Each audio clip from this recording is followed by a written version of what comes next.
Приветствую на канале, я Ольга, специалист по физической реабилитации с опытом работы более 17 лет. В этом видео о сколиозе, а конкретно о корсете, который используется для лечения сколиоза. Что же это за корсет такой?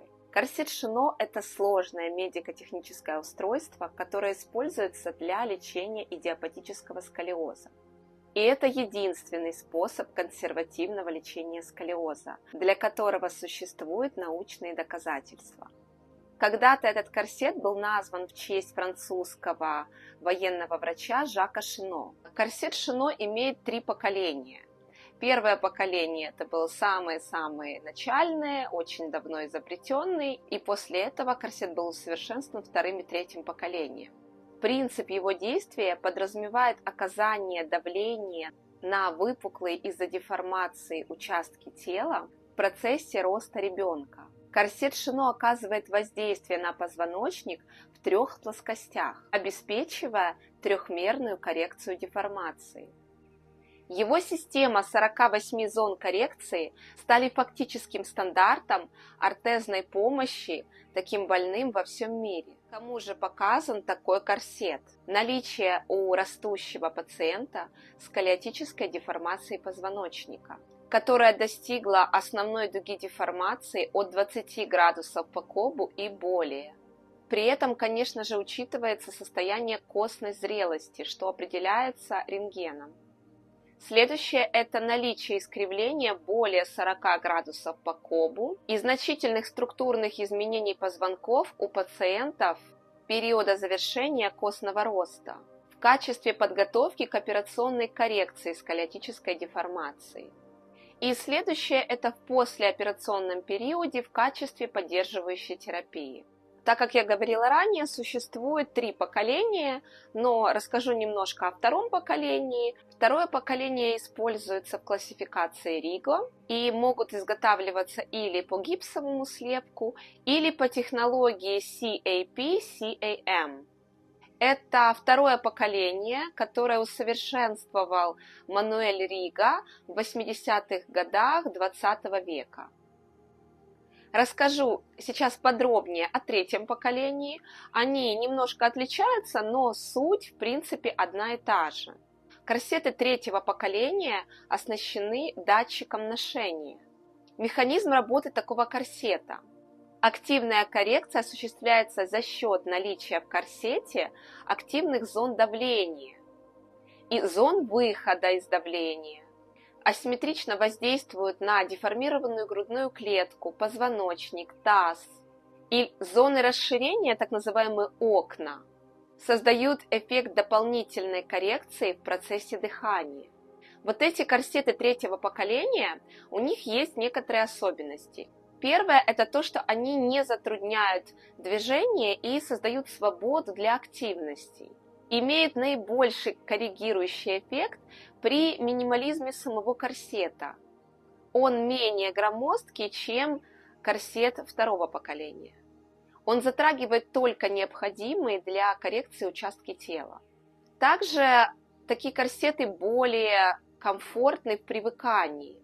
А привыкание идет постепенное, потому что корсет носится практически сутки.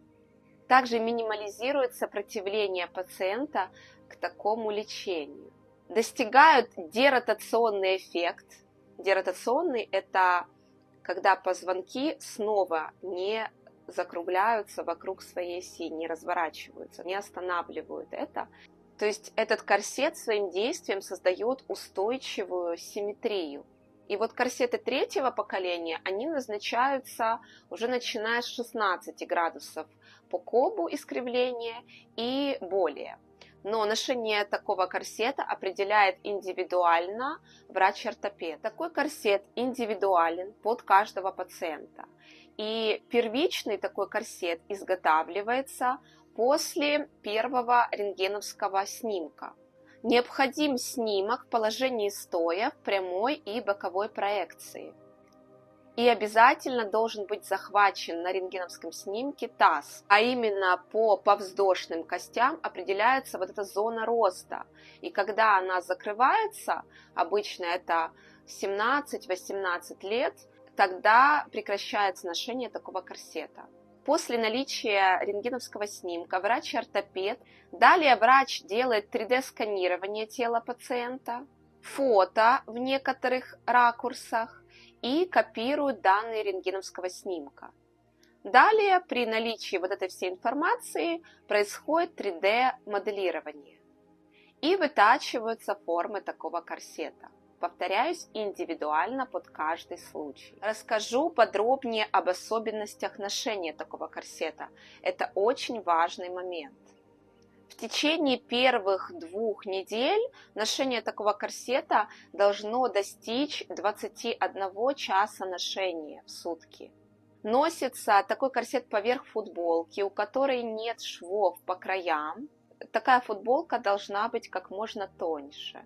Привыкание к такому корсету происходит постепенно. Начинается с того, что пациент в течение дня носит его беспрерывно 2 часа, потом 1 час перерыва и снова 2 часа. На следующий день увеличивается до 3 часов. И вот так доводится до 21 часа. Снимается он только по особым случаям, например, массаж и выполнение специальных корректирующих упражнений по методике Шрот и Сиас. Подробнее об этих методиках я расскажу в одном из следующих видео. Если вам эта тема важна и интересна, ставьте лайк. Ношение такого корсета контролируется врачом-ортезистом, ортопедом. И первый контроль осуществляется спустя 3 месяца после начала ношения корсета. Делается снимок непосредственно в самом корсете. Затем следующий снимок делается через 6 месяцев. И вот так каждые 6 месяцев происходит контроль. И завершение ношения такого корсета определяется индивидуально врачом-ортопедом, но, как я говорила ранее, где-то приблизительно в возрасте 17-18 лет, но точнее это определяется уже индивидуально под контролем рентгеновского снимка после достижения пациентом костной зрелости. И это определяется рентгенологически. Подсуммируя все вышесказанное, хочу отметить, что корсет Шино – это необычный корсет.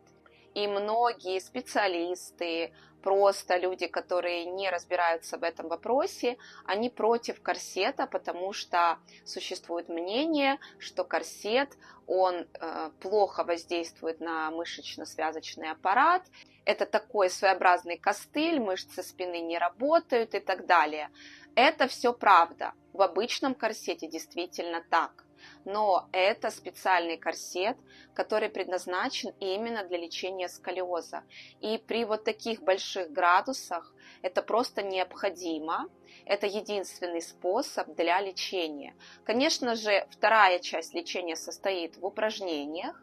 Можно дополнять это массажем, но упражнения, специальные корректирующие упражнения, они являются первостепенными, но в случае небольших градусов искривления. Когда уже ближе к 20, то уже настоятельно рекомендуется ношение корсета.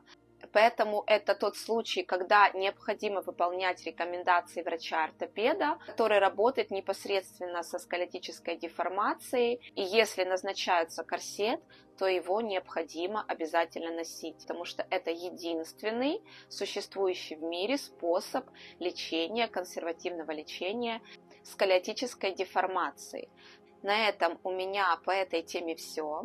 Хочу еще отметить, что у меня появился телеграм-канал, где я делюсь еще больше информацией касаемо различных проблем, заболеваний. Мы будем вместе обсуждать интересующие вас темы. Там я публикую ссылки на новые мои видео. Вы сможете немножко больше узнать обо мне. И это такое закрытое комьюнити для единомышленников. Если это видео было для вас полезным и вы хотите еще больше узнавать информации на эту тему, не забудьте подписаться, поставить лайк и встретимся с вами в следующем видео. Пока-пока!